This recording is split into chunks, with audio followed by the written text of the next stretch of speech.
El Centro de Salud de Campanar presta una cobertura sanitaria a 28.110 habitantes. Este centro registra más de 89.000 consultas anuales. El conseller de Sanidad, Manuel Llombart, ha visitado el Centro de Salud de Campanar, perteneciente al Departamento de Salud Valencia La Fe, donde se encuentra además una de las 2 unidades para el tratamiento de conductas adictivas.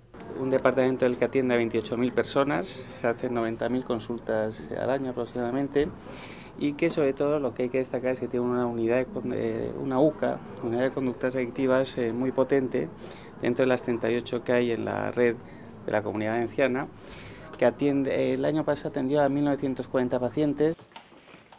La labor principal de este servicio consiste en asistir a aquellas personas con cualquier tipo de trastorno adictivo a una sustancia o un comportamiento, además de atender a familias.